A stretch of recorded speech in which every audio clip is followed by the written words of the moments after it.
জ্যোতিষ শাস্ত্র মতে বৃহস্পতি গ্রহকে সুখ, বৈভব, ধনসম্পত্তি, দাম্পত্য জীবন, শিক্ষা ও সমৃদ্ধির কারক গ্রহ হিসাবে মনে করা হয়। তাই জ্যোতিষ শাস্ত্র মতে যাদের এই বৃহস্পতি গ্রহটি দুর্বল, তারা সংসারে সমৃদ্ধি আনতে ও নিজেদের অর্থনৈতিক অবস্থাকে উন্নত করতে আমাদের এই ভিডিওতে দেওয়া বৃহস্পতির এই শক্তিশালী গায়ত্রী মন্ত্রটি প্রতিদিন মাত্র 21 বার ভক্তি ভরে শ্রবণ করুন। সেই সঙ্গে দেবগুরু বৃহস্পতির কাছে প্রার্থনা করুন আপনার অপূর্ণ মনোকামনাটি। তাহলে বন্ধুরা, আমরা এবার পাঠ করছি বৃহস্পতির সেই শক্তিশালী গায়ত্রী মন্ত্রটি। আপনারা ভক্তি ভরে শ্রবণ করুন। ওম বৃষভধ্বজায় বিদ্মহে করুণিহস্তায় ধীমহি তন্নো গুরু প্রচোদয়াৎ। ওম বৃষভধ্বজায় বিদ্মহে করুণিহস্তায় ধীমহি তন্নো গুরু প্রচোদয়াৎ। ওম বৃষভধ্বজায় বিদ্মহে করুণিহস্তায় ধীমহি তন্নো গুরু প্রচোদয়াৎ। ওম বৃষভধ্বজায় বিদ্মহে করুণিহস্তায় ধীমহি তন্নো গুরু প্রচোদয়াৎ। ওম বৃষভধ্বজায় বিদ্মহে করুণিহস্তায় ধীমহি তন্নো গুরু প্রচোদয়াৎ। ওম বৃষভধ্বজায় বিদ্মহে করুণিহস্তায় ধীমহি তন্নো গুরু প্রচোদয়াৎ। ওম বৃষভধ্বজায় বিদ্মহে করুণিহস্তায় ধীমহি তন্নো গুরু প্রচোদয়াৎ।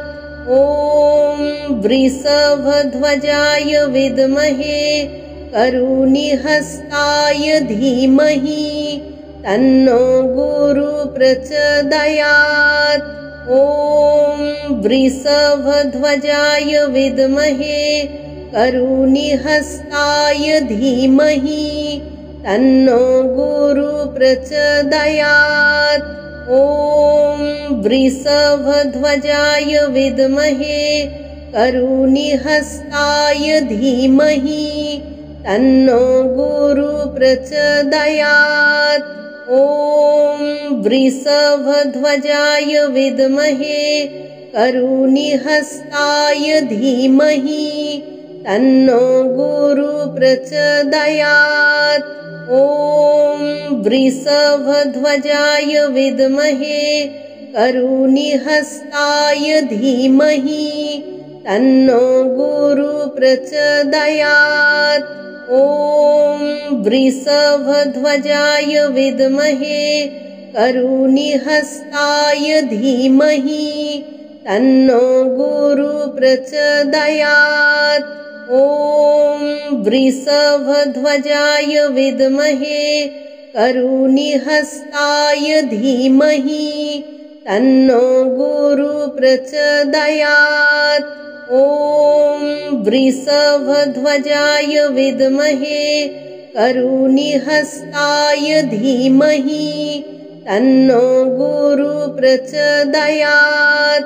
ওম বৃষভধ্বজায় বিদ্মহে করুণিহস্তায় ধীমহি তন্নো গুরু প্রচোদয়াৎ। ওম বৃষভধ্বজায় বিদ্মহে করুণিহস্তায় ধীমহি তন্নো গুরু প্রচোদয়াৎ। ওম বৃষভধ্বজায় বিদ্মহে করুণিহস্তায় ধীমহি তন্নো গুরু প্রচোদয়াৎ। ওম বৃষভধ্বজায় বিদ্মহে করুণিহস্তায় ধীমহি তন্নো গুরু প্রচোদয়াৎ। ॐ वृषभध्वजाय विद्महे करुणिहस्ताय धीमहि तन्नो गुरुः प्रचोदयात्। ॐ वृषभध्वजाय विद्महे करुणिहस्ताय धीमहि तन्नो गुरुः प्रचोदयात्।